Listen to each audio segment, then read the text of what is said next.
Welcome to our International Women's Day broadcast. I'm Katrina Hawksworth, and I'm your host. I've got three amazing panellists with me. I'd like each of them to introduce themselves a little bit about their work and where you're from. And a woman who you're really inspired by, whose work you think is very important. So I'll hand you over to Katrina first. Hello, everybody. So I'm Katrina Mcdonald. I'm a musician, an instrumentalist. I play the fiddle from within the Shetland fiddle tradition, and I'm a composer and have been playing, I suppose, professionally for about 35 years at this point. And just thinking about somebody who's inspired me, I've become more and more kind of inspired, not only by the amazing women that are kind of playing professionally out there in the last couple of generations, like Liz Carroll or Mairead Nooney, somebody like that, but also looking at kind of historical women. That's kind of where a lot of my kind of interest has been, kind of reclaiming and recovering women's history. So I would say I would like to put forward Jean Pole, this wonderful old fiddle player from Was in Shetland on the west side, who basically most people might not have heard of her, but she was kind of put as the kind of the main fiddle playing woman in history in Shetland. And I'm sure we can have lots of very interesting discussions about why more people maybe don't know about her, but I'd love to tell you more maybe later on. Jean Pole. Great, thanks Katrina. Victoria? Hi, so I'm Victoria McNulty. I'm a poet and a spoken word performer for Glasgow. If I'm thinking about women that inspire me at the moment, I really like a lot of kind of the sort of oral work in Scottish hip hop just now. I'm really into maybe Nova and Empress and their sort of collaborations. And quite similar to yourself, Katrina, I'm really influenced by, historical women and women from my own community, my own family. Politically as well, there's probably too many to mention, but it's all in there. Great, thanks. And Chloe? Hi, I'm also an up-and-coming, I suppose, instrumentalist. I'm a fiddle player. I graduated from the Conservatoire in Glasgow a couple of years ago now, and I also work as a fiddle tutor for Fashion Gale and the community arts organisation Systema Scotland. I think when this question comes up, someone who always comes to mind is Debbie Ross, who was the fiddle teacher in Tain, and on it, really one of the most impressive instrumentalists I've known, but someone who put all her energy into creating opportunities for young people, and really the amount of energy and care she put into providing tuition and opportunities for us when I was in school, I think blew my mind at the time, but now even more looking back, I feel like she's quite an unsung hero in my eyes. So I'll say Debbie Ross of Giz & Briggs. Amazing. I suppose I better introduce myself as well. I'm Katrina Hawksworth. I am here as a musician. I play piano. I also volunteer for the Bit Collective, who are an equalities organisation who work in the traditional arts, and I'm also the traditional arts officer at Creative Scotland. So I do a couple of different things. And I think the woman that's inspiring me most at the moment is not a musician, it's a visual artist, Alice Melvin, who I just stumbled across on Instagram, and she posts almost every day just gorgeous drawings of her daily walks and the beaches, and she's a swimmer, and she just has a really lovely creative output that genuinely inspires me to be creative in a different way most of the time, but to get outside and be inspired. And it's not like a huge big thing, it's just a lovely like little sketch, and I think that's really nice. So yeah, who's inspiring me at the moment. So yeah, today we're going to talk around break the bias, which is this year's International Women's Day theme. So I thought we could maybe start by just having a bit of a chat about what biases we might be facing as women in the arts, whether that's personally or just, you know, your own experiences or what you think other people might be experiencing or what you've witnessed. So I don't know if anyone wants to start about biases, what you think the biases are before we try and break them down.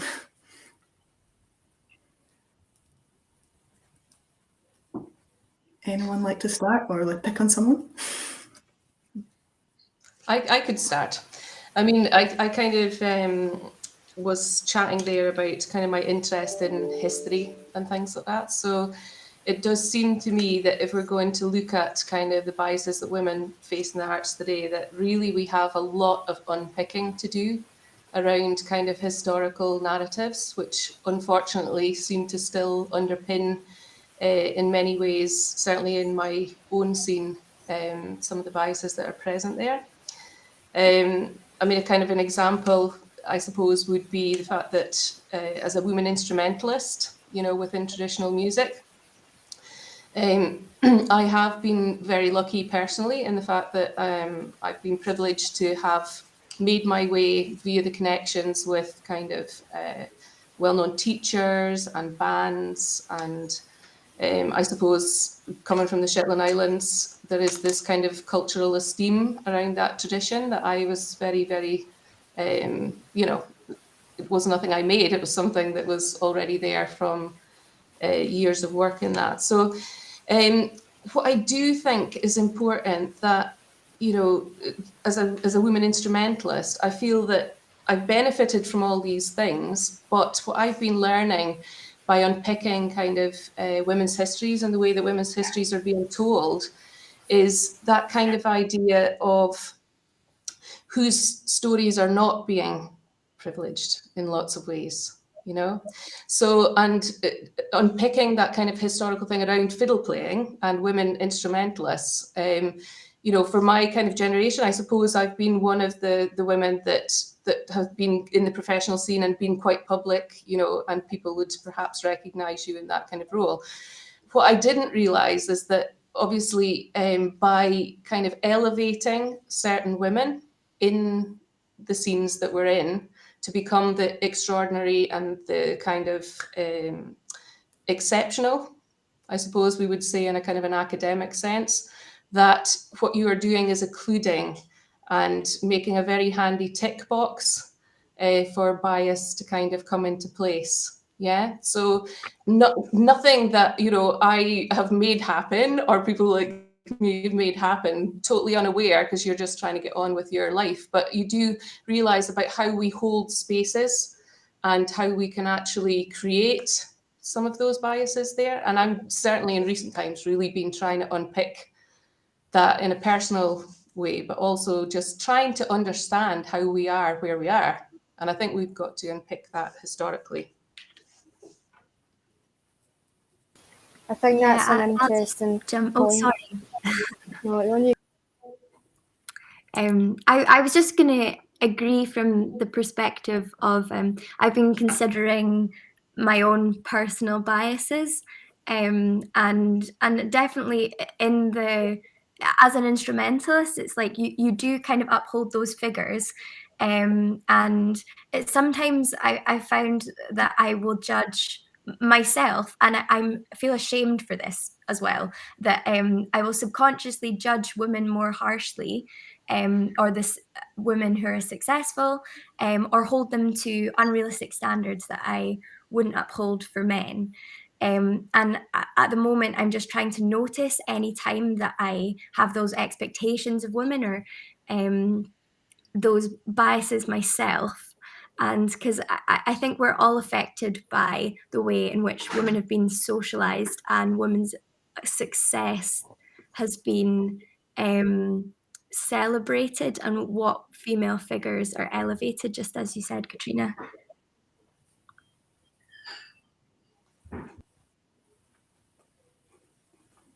Victoria, were you going to say something? Yeah, I was just going to kind of say I think it's an interesting point this idea that through elevating women into certain spaces and women's arts into certain spaces, in a lot of ways you're then backed into that space as well. And I feel that a lot of late, where I mean, a lot of my writing's very feminist. It's very from a woman's perspective, but then it's like you can only speak on women's issues, and that's never what I intended to do. I'm just a writer talking about my life, and it's interesting how that this idea of we really don't need equality anymore. We need sort of liberation from this idea of box ticking and fitting in. And it was interesting to hear you say it, because you're from such a different background to myself, but you're going through the same kind of processes. So yeah, that's all I was going to add. Yeah, I think we'll all have been the one female act on the bill. And that's a really difficult thing, because you appreciate the work and you appreciate that they're booking female artists, but it doesn't quite feel enough. I don't know if anyone else has experienced that, but you don't want to turn it down, because it's a small gesture, but it's still a gesture. But it's a really tricky thing about how to use. Like, as a relatively young and emerging musician, I don't feel like I would have the power to go to a promoter and say, it's great that you want to book us, but do you want to book another act as well who are women? I wouldn't want to risk having that discussion yet at this stage. I think that's really interesting, Katrina, because one of the things, obviously we're all very interested in getting to equality, and it's a really, I think, a hard time for a lot of people, certainly within traditional music, because, some of these, unpicking these historical kind of biases that have been in place for centuries at this point in time, it's going to be painful for us all. It's painful to as a woman, realize that in some ways you have kind of also colluded with the status quo. That you, by not saying, where are my other sisters here on the thing, to be fair, a lot of people, and I hope in the newer generations of women that are out there, they're finding it easier. I mean, certainly, this kind of whole idea that you've got to be better than the other people that you're there on and things like that. People and women especially have had kind of a little bit of a hard journey there. So when you do get the gig, I mean, it's to be celebrated. It's a fantastic thing. It shouldn't always come with it, but I should be doing something for everybody else.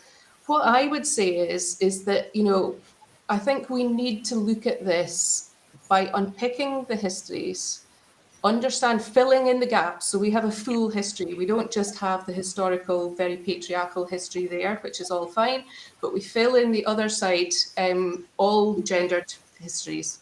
So we have that in place, and then we can really, really start to go, we all need to ask these questions. I mean, I would like women and men to be asking the questions to, a gig. How can I come and do my work here? Because I have other responsibilities in my life that I have to have in place in order for me to continue as a professional, or even at semi-professional amateur level, So there's some very practical things that can be done. But I also think we need to kind of not be in the defensive about any of these historical kind of stories and biases, because there's no point in people feeling defensive and attacked. And I would like to think that the male peers that are up there will then understand and just basically ask the questions with us. I would like to see my male peers saying to festivals and to booking agencies, what is your gender equality policy here? Why am I not seeing more women on this roster? Now, we know that's hard because, as I say, most people have worked very, very hard to get their profile in their space. But I think in order to change, we do need everybody needs to be asking it. Women need to be asking it. People of every gender needs to be asking these questions.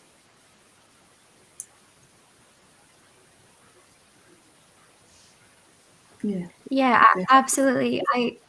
feel like all too often it falls to kind of you as an individual to represent yourself. And when we're thinking about intersectional feminism as well, too often it falls to the minority groups or whoever's not being represented to be like, hey, you're not representing me. Hey, what about my voice?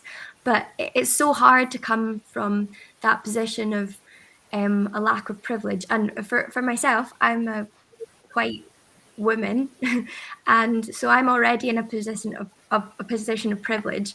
But it's still difficult to come from that, like that voice of being underrepresented, and so I can only imagine what it's like for other minority groups. But I just relate to what you're saying, Katrina, in terms of feeling like we have to be the ones to speak up, but actually there's plenty of established artists and people who are well respected in the scene who could be using their voice. And yeah, I think men need to also question like at festivals why there's not more female artists. Why can't men be bringing that up with promoters and things and having those questions, especially if they have more of a platform? Yeah. I do think so, Chloe, on the back of that, though. This is a painful process, and I do think we need to be mindful of that. And I am mindful of that with my male peers. And it's not to kind of give them a get out of jail free card. Sorry, we're not going to be doing that. But, it is painful. If you historically have had privilege, which means that, it's easier for you to get gigs and have more profile, etc., etc. Something has to give here. When somebody says, can we have some more women on that roster? That means there are going to be less men there. And that means they have to give space. And that's going to be painful. There's also this idea that, speaking up and asking for more, asking, even to use that phrase, I despise that, but we say it automatically, saying that there should be more women in these spaces. We have to also acknowledge the structural inequalities that mean there's not, and it's not just about the fact we're not getting booked. It's because of the unpaid labour that women have to historically undertake. It's because of the attainment gaps with women and girls. It's because of the type of work we undertake. In poetry, you have to perform for free for years. That was a barrier to meet every time, and it'll be the same for musicians. So it's not just about saying, oh, men, listen and book us too. At the ground level, why are young girls not even getting to the stage? And it's because it's wider than that.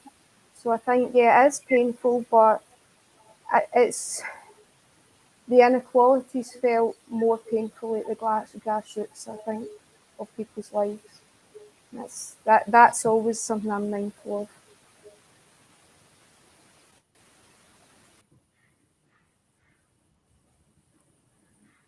Sorry, I've killed the room now with my class chat, but I can't help it. No, not at all. I think I've gained a bit of perspective on that through working for the Big Noise programme in Govan Hill that's delivered by Systema Scotland. I don't know if you've heard about the work they do, but learning about the barriers to like musical uptake that I hadn't even thought of coming from a certain level of privilege, like even the culture of attending gigs and being an audience member, and the culture of the way that we digest and appreciate art in general.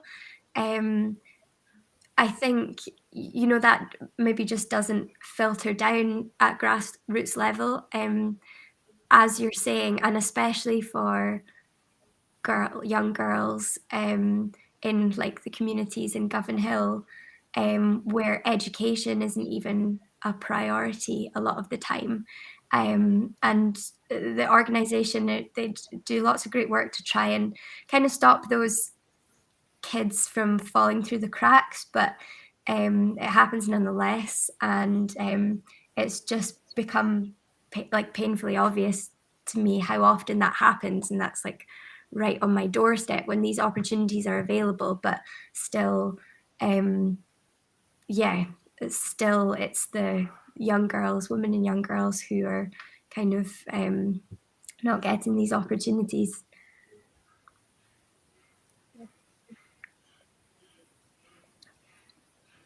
Yeah, it's not. So I've just been doing some work with nursery kids, doing traditional music in nurseries. So this is not necessarily a gender thing. It's not about girls or boys, but I worked in 3 different nurseries. One was a sort of rural, outdoors. The kids were outside all the time, very small numbers. The other was also a sort of semi-rural nursery with, with great facilities, and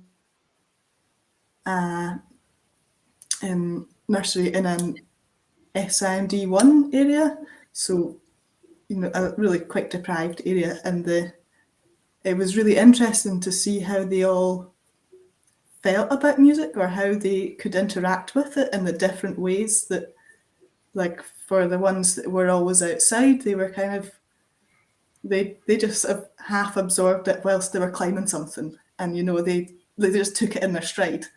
And then the ones who were in a nursery that was probably over capacity, there was maybe 30 kids in the class rather than 7. It was much more of a struggle for them to even take it on at that stage, and that's when it's a 3 or 4-year-old to be able to feel a rhythm.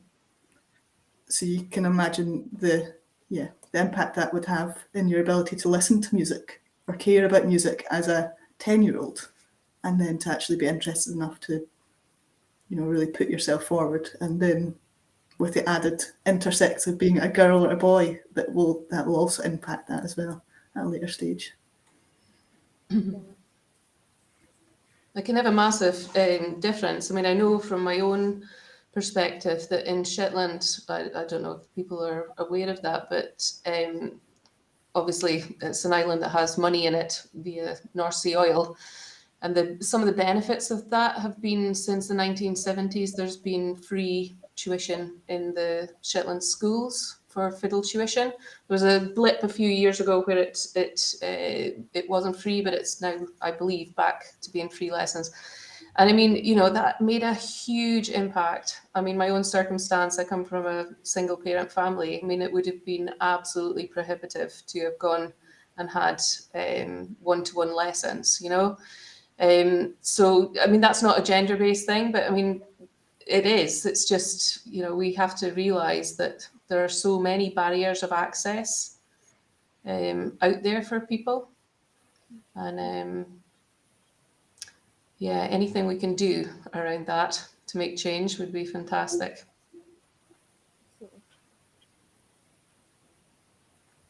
Okay, I'm going to pull it back again to talking about performing. And in my research, I did some music into gender and traditional music at Newcastle with Katrina. Something that came up with a lot was the idea of gender as a genre.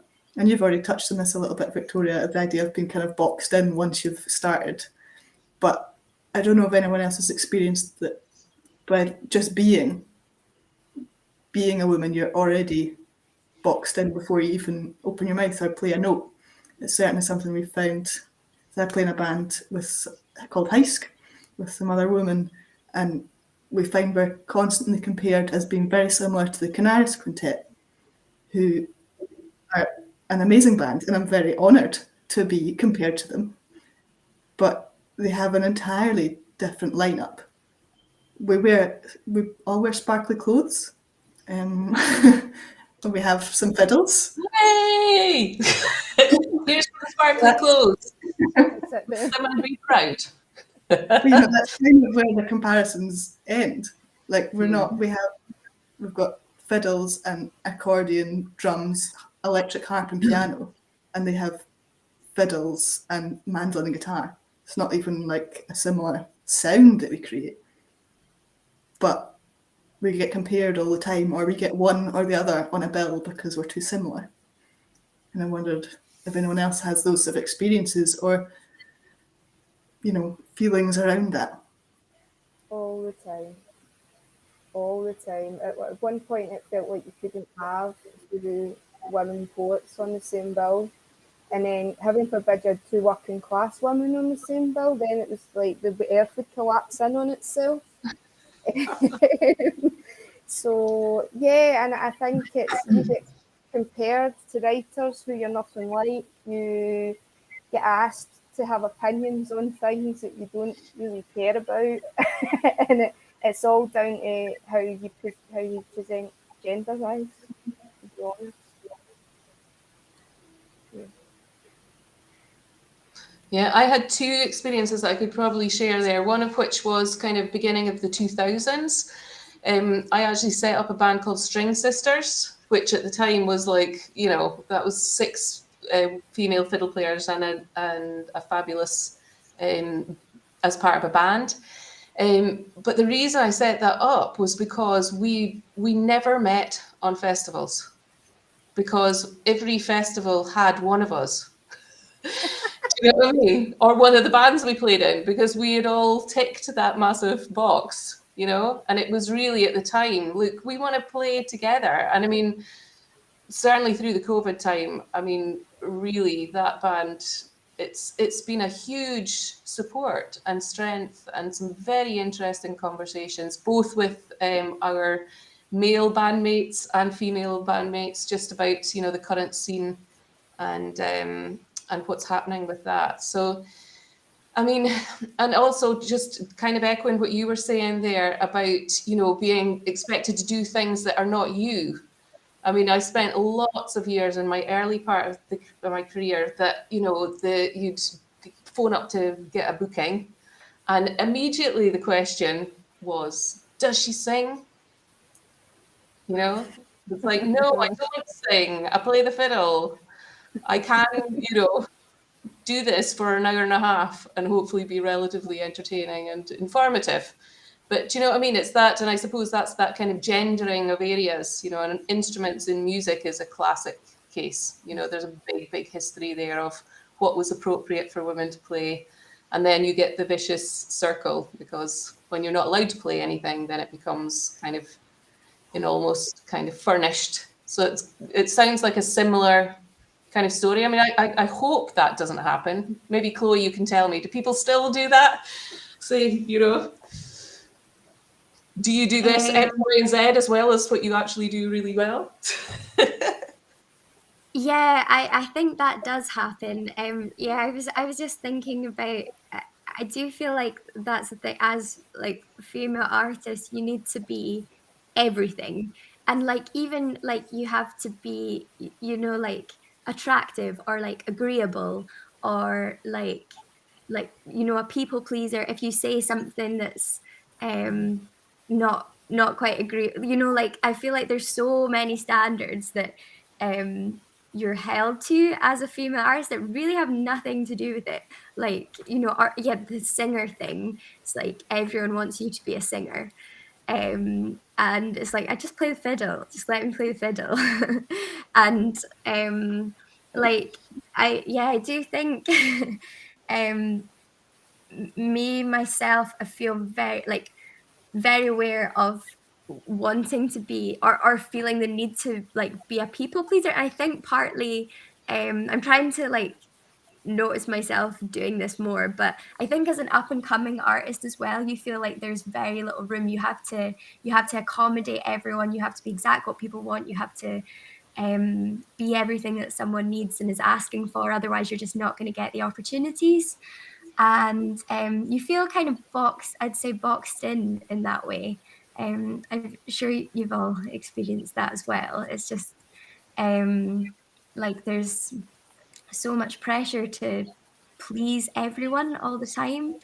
And if you say something out of line or do something out of line, that really I think male artists would, I think it's a lot more accepted if the same behavior was, or much worse behaviors were displayed by male artists and male bands, but then they'll still get the gigs regardless. But it feels like it's so easy for our reputation to be damaged by like not being perfect all the time. And yeah, I find that a huge pressure.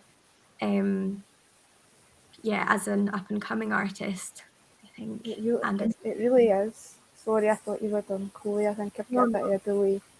It really is. I can really, when you're talking, I can sympathise, especially with writers. That's the difference between being an eccentric artist and being a diva. But really, the difference is gender. You know, men are eccentric. I'm a pain in the backside. But it's just because you might ask for something that's above your station, or you're not people pleasing or whatever. And the minute he started talking, I thought, oh yeah, I feel this pressure massively all the time, actually. Yeah.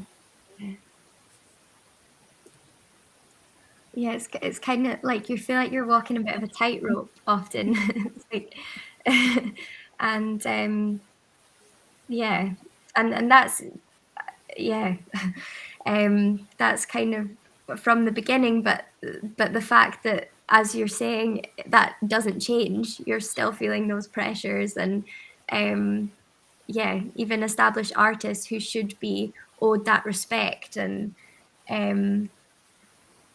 yeah, I think that's something that I've been challenging in myself as well, is like, in order to be respected, I need to be this, this, and this, or valued as an artist or as a person. You know, I think that that feeling that we need to be talented and intelligent and good at socializing and attractive, and like, you know, all these things that like mean that it's how you measure your own value, or how you see yourself as being respected by others. And it's like, we don't need like, it's too much. It's impossible to uphold all those things. And just and it's like, all those things, you have that expectation of yourself to be all those things just to be respected, not even to be like held to in admiration or celebrated, just to get a baseline level of respect. You know, Chloe, I've been doing a little bit of work recently, just looking online to see how female folk musicians are describing themselves. And I've been shocked in my own case, you know, of my biography, that still kind of in the first sentence for the last 25 years has put my male teacher, you know, the pupil of Tom Anderson, you know, blah, blah, blah, blah, blah. And I've just recently thought, you know, I'm 52 years old. I really shouldn't be defined by Tom Anderson anymore. I mean, I'm glad that he was my teacher and he was lovely, you know, and he taught me a lot. But, you know, so I've been looking at the way young women and older women, you know, we all fall into these tropes, I think, at the minute of, you know, why is it that every woman that you see biography that they've obviously written themselves because it's on their own website will cite a male teacher, you know, or my grandfather learned me to play. I mean, that's lovely, but actually, do you know what I mean? How many of our male peers are up there citing that in the first sentence of what they do? You know, there's lots of amazing male musicians out there, you know, that have been taught by women, and they don't actually use that in their first sentence. So, you know, I think there are small actions that we could really, really be shining a light on, you know. I mean, I'm very interested also, and I mean, we could talk for hours about this, about the kind of whole concept of traditional music and genius, you know. I mean, that comes from a whole big historical thing. But, you know, when do I ever see a woman defined really as that? There are probably a couple who sit there as I say, this extraordinary, exemplary person, you know, and then that's done the job, you know. It's women having confidence to define themselves in ways. I mean, if you want to put that, I mean, I'm very proud of my connection with Tom Anderson, and I shouldn't be cancelling that or taking it out of my story. But we also need to view how we are being confident about ourselves, you know. And I would say to you, as an amazing young woman, just go for it, you know. Break, make Difficult. the change. Yeah, talking about bios and how we present ourselves. With Heisk, I don't know if it's in our bio exactly, but we are quite open, and like our funding application and our album and stuff was all about being women, and it was made by women. We found someone to do a mastering and our photos and all that kind of thing. But at the same time, we have an issue with, you know, being classified as just women, or that's, you know, the only label we get. But we probably don't help ourselves by, being so vocal about it. And there's a real dilemma because it's a really important part of what we do because we're great friends and like we love writing together, and we write music that was purposefully music that we weren't hearing other women writing. It was big and loud and late night kind of fun stuff that we weren't seeing happening. So it was a real purposeful thing. But at the same time, we don't want to be shut in a box. I don't know if anyone has any thoughts on that and how you negotiate that. It depends who defines you, doesn't it? Defining yourself is an act of power, but having someone else put you in that box is an act of silencing. So you have creatively chosen that route for really valid and exciting reasons, but you chose it. And I think that's the difference. It's not about promoters or funding bodies or publishers or anybody else making the decision for you. It's about you making it creatively, and I suppose that's what it would look like. And that's maybe why the tightrope feels there, because once you make that decision for yourself, then you open the door for all these things you don't want to come in as well. I don't know if that's something you can relate to, but I was thinking, yeah, of course, it sounds like a great project, but then to be pigeonholed because of it's where the shame is in it. Yeah, I was just thinking, Katrina, of when we were at Lorient, I depped for the wonderful Sally Simpson. So I got to accompany Heisk to Lorient, and I think you went and did an interview, and it was, you'll remember better than me, but I think they were wanting to know about all the challenges that it was just, I remember you coming back. I can't remember exactly what the question was, Katrina, but I remember you coming back and you were quite put out because it was all like, it was kind of stuff you didn't really want to talk about. And there was so much good and exciting stuff you were doing as a band, and you just didn't get asked about that, like your new music and like your gigs and stuff. And they just didn't want to know about that. They just wanted to know about the challenges. Am I right? Is that what they asked? Yeah. But the standout thing I remember from that was being asked why I dressed like a Barbie. Oh my God. I'd forgotten that. Oh my God. Yeah. Like I didn't need to dress like for the men, which, I wasn't. I was wearing, I don't know what, it was probably ridiculous because I was having fun. But I'm fairly sure it was like a leopard print skirt that I'd bought in a charity shop that was definitely like someone's Halloween costume. I was in no way dressing up for anyone apart from myself to have a good time. But yeah, she wondered why I dress as a Barbie because, you don't need to dress up for your music. Your music stands out by itself. And it was all well-meaning and like, you don't have to fit a certain image. It was an attempt at a very supportive interview and conversation that totally misfired and misunderstood what we were about and what we were doing, but really wanted to talk about all the issues we'd faced and women in music and stuff, which is great, and it's great to have this platform to talk about it and to have spaces. But we were just there as a band playing a festival, first time playing abroad. Just wanted to chat about our music and the gigs we were doing and have fun. Yeah. And I think of like bands like Treacherous Orchestra, that was a huge part of their identity, dressing up and having that image. And I can't imagine them getting questioned on that and just saying, why do you need to do that? It's all about the music, that comes first. That was like part of their identity and just what they wanted to do. I can't imagine they were questioned on that. Yeah, it's so frustrating. I wonder now if, Katrina, if you wanted to chat a little bit about your research, because you've mentioned it quite a lot, and that kind of having a knowledge of the historical background and how that's helpful moving forward. Yeah. So, I mean, apart from my kind of my musical self, my fiddle playing self, I also am a lecturer at Newcastle University. I teach on the BA in Folk and Traditional Music here, have done for the last 21 years. And it's a really fantastic place because obviously I came here first of all as a performer, but I've really got interested from talking with colleagues here, and I'm in kind of last throes of a PhD. So I'm looking at it from kind of a reclaiming of women's history. I mean, I think that is, as I keep saying, it's one of the things that we need to do, I think, in traditional music and in all, I'm sure, in all areas of the arts.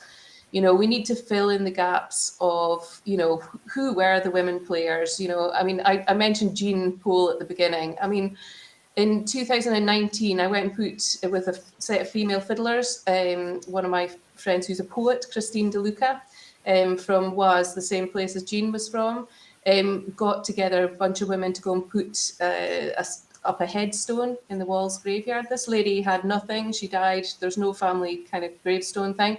But she's been exalted in my tradition as this one woman of the 20th century that was on any archive recording, you know.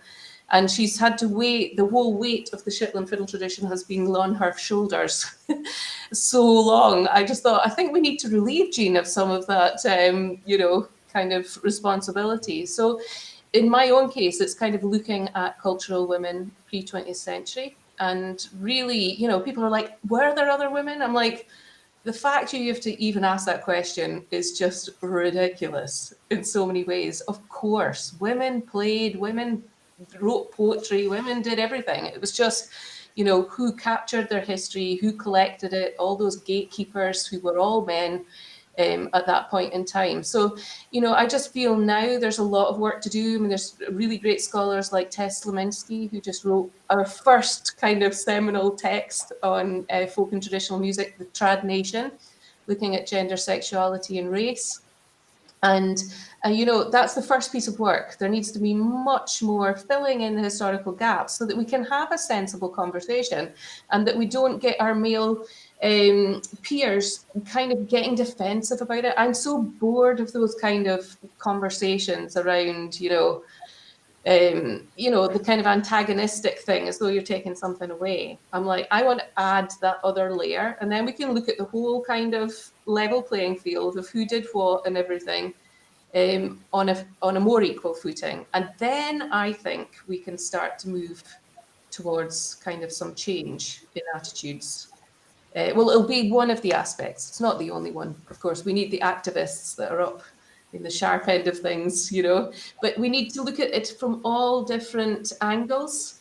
I don't think it's enough for me at the moment to expect change when, you know, we're still working on models that were like built on white male privilege in the musical romantic era, say, for instance, you know, that didn't ever include a woman. You know, until we understand how all these languages and the way that we describe things.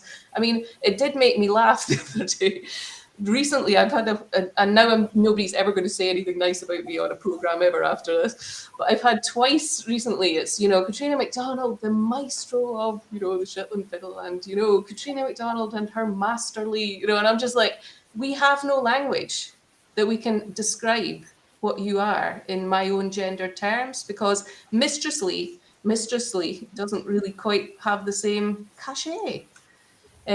But let's think about that. I'm not saying we need to invent a new language, and it's very nice to have compliments. I take it as a compliment, you know, but it's so problematic in many ways around how we describe women in contemporary contexts, you know, which women get allowed to have those things, etc., etc. So really thorny, you know, it's taken me 6 years of my life to get to this point, and I still haven't scratched the surface of it really. But I think, you know, anybody that's out there that has that kind of academic scholarly urge, the gender theory side of things, it's an area in our art that could really do with all hands on deck.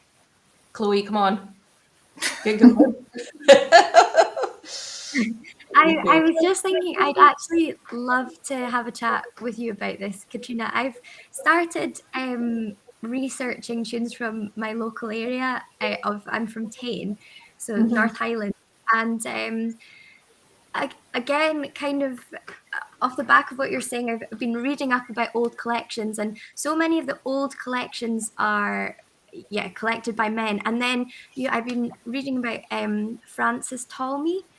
Is that Tommy? Am I saying her name right? But I wouldn't say her name wrong. No, that wouldn't be a good thing on International Women's Day. Am I right? Frances Tommy.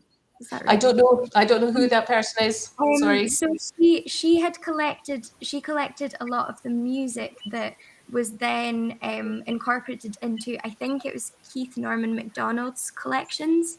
But she was there working at the same time and collecting music. And I think now we're starting to see more recognition of her and her own collections and her own knowledge. But for so long, she was just not a name. You know, it was like Keith Norman McDonald's collections. And then actually, he just poached quite a lot of the tunes that she'd found and researched.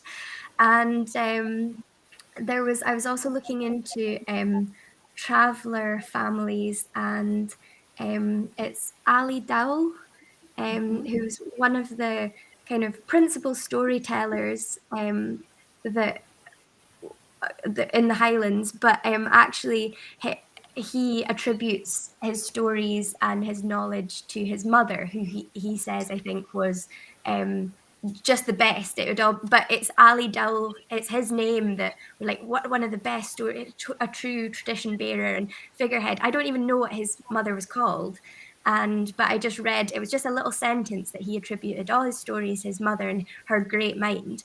But we don't talk about her. And that could be to do with the time again, and just when Hamish Henderson and when School of Scottish Studies was, when the archives were being made and everything was being collected. But I do feel like it's a consequence of this inequality and this lack of recognition of female artists and tradition bearers. Don't even get me started on that term. The tradition bearer. And we wonder what our poet would make of that. It's wonderful being called one of those. Yeah.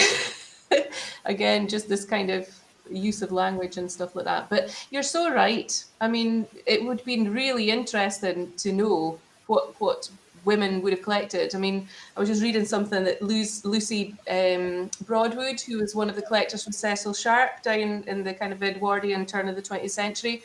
I mean, she talks a lot about, what she had access to, because you're also looking at, the fact that she's not allowed in some of these spaces. She's not allowed in male-only spaces, and the guys are not going to sing certain repertoires to her, and she felt excluded. So, and that's somebody who was privileged and is known as a collector. So, I mean, there's so many examples in traditional music. In my own tradition, women that sang the reels to their fiddle-playing sons because their hands were full of knitting. They didn't have hands free to play the fiddle, but they made up tunes and lyrics and sang the songs and passed the tunes on that way. I mean, I've uncovered those histories, they're there to be uncovered, but they haven't been forward grounded. So that work needs to be done. Amazing.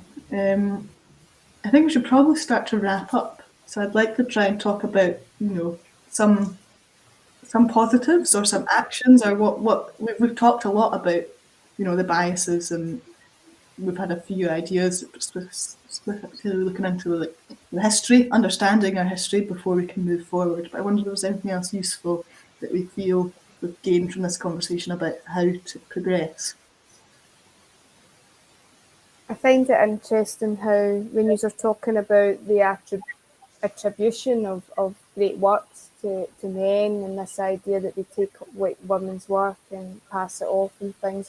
I was just listening because obviously as a poet that is like all over literature, and I thought, this is where these conversations are important, because we have to share experience and practice across different sections of society to realise that there are problematic practices endemic throughout. And maybe the fact that people are beginning to talk about these things more widely and talk to each other about them is when it's actually going to be challenged. It's not just a trad musician issue, it's not just a literature issue, it's much wider than that. And so that's a positive in my thing, even just from today.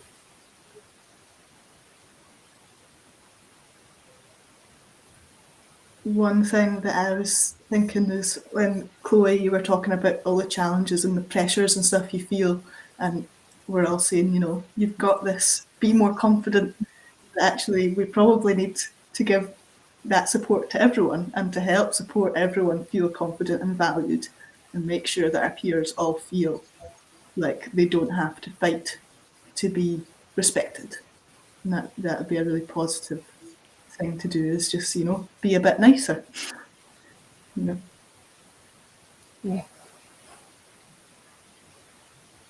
Yeah, and really celebrating the success of our peers as well. And I do think I do feel supported in this scene actually very much from my peers.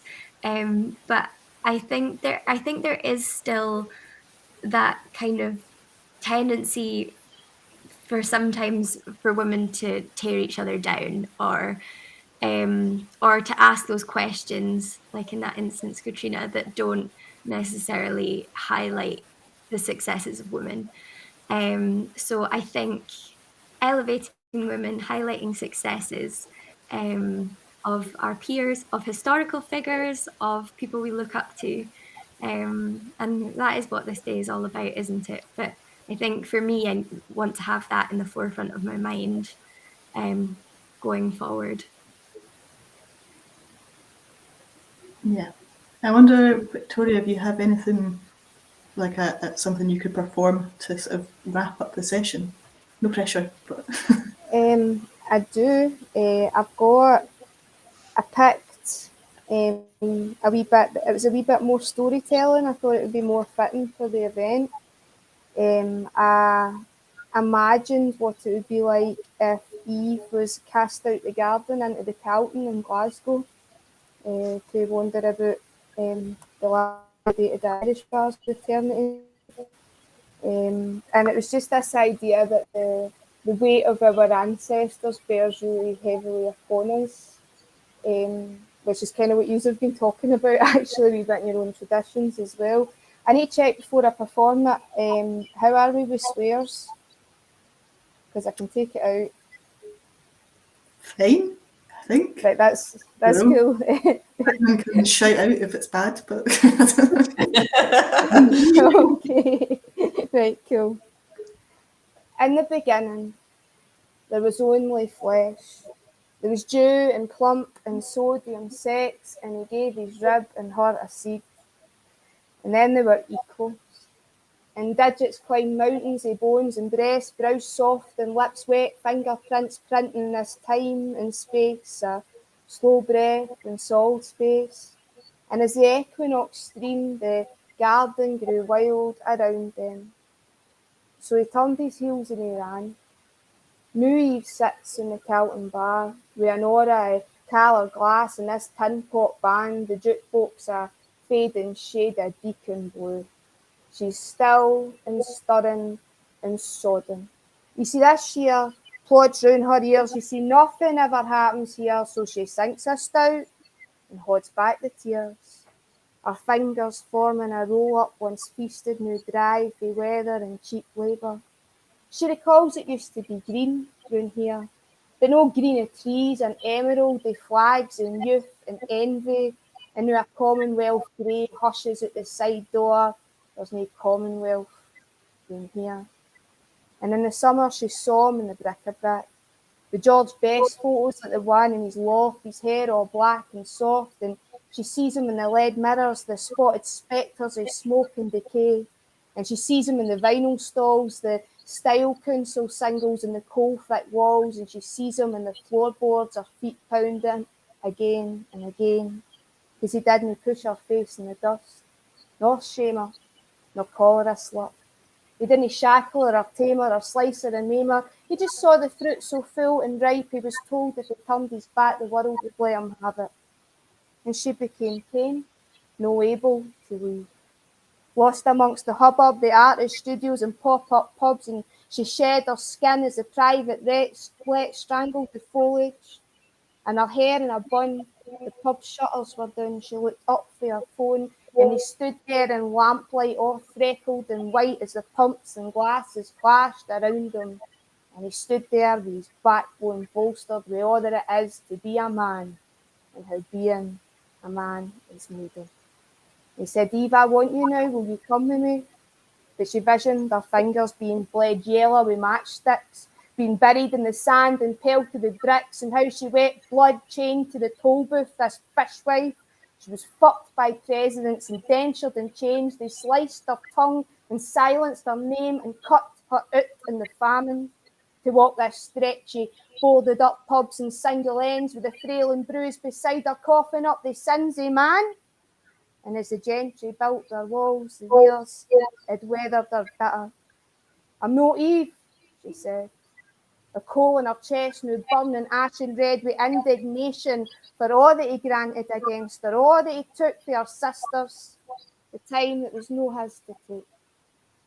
I'm Cain, and I'm not able to leave with you, even if I wanted to. Thank you. Oh, so good. Thanks so much. That was excellent. Just lovely. Yeah. Thank you all for coming and chatting. That's been time has flown by. That was lovely. And I hope that some of the folk watching will have learnt some new things and, have a bit more of an understanding of our experiences. So thanks very much. Tomorrow at 7 p.m. there's Life with Fife. Iona Fife will be chatting to Emma Gray. And unless anyone has any closing statements, wrap it up there. Thanks all so much. Thanks very for much. having me. Bye. Thank you. Bye.